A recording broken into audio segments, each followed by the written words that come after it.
Difficile d'y voir clair dans l'immobilier de bureau. Il y a d'abord les chiffres mis en avant par la profession. Si l'on s'en tient à cet affichage qui fait office de vitrine, les volumes investis tiennent actuellement la corde. Et pour cause.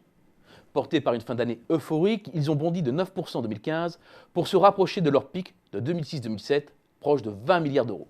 Et 2016 commence sur les chapeaux de roue avec la vente pour 800 millions d'euros de la tour First à la Défense, le plus haut gratte-ciel de France, devant la tour Montparnasse. Dans un monde qui croule sous les liquidités, à la recherche désespérée de rendement, les investisseurs du monde entier s'arrachent à prix d'or les immeubles les mieux situés, bien conçus et bien loués. Surenchère et frénésie d'achat devraient donc se poursuivre.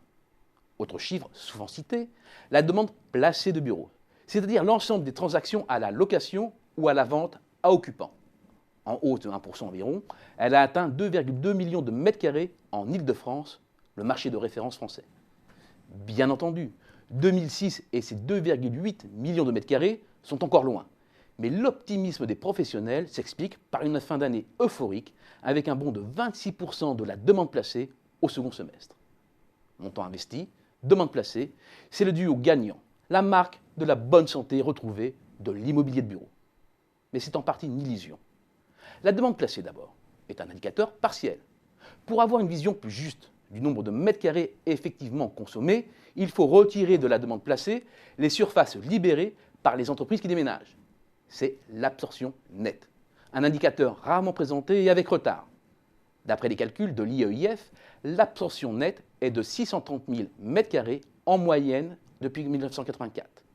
En 2014, elle a été seulement de 359 000 et rien n'indique que la barre se soit redressée depuis.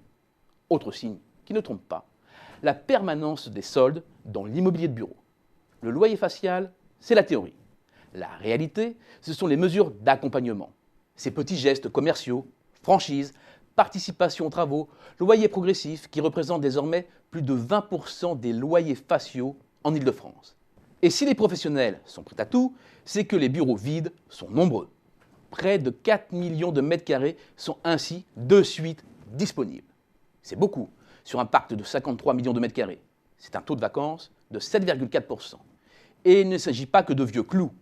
Plus d'1 million de mètres carrés de bureaux ont été livrés en moyenne chaque année de 2000 à 2008.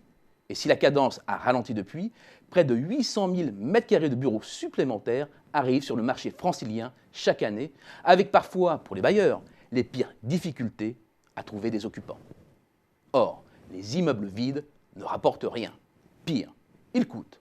Aux frais attachés au financement de la construction s'ajoutent des charges de gardiennage, d'assurance, sans oublier la taxe sur les bureaux, de 10,02 à 16,89 € par mètre carré depuis le 1er janvier 2016 dans la majorité des communes d'Île-de-France.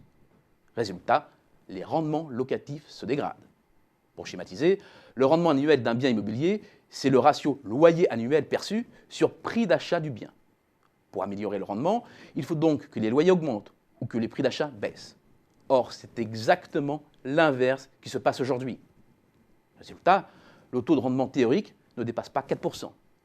C'est plus que les OAT, principal placement concurrent, qui campent sous les 1%.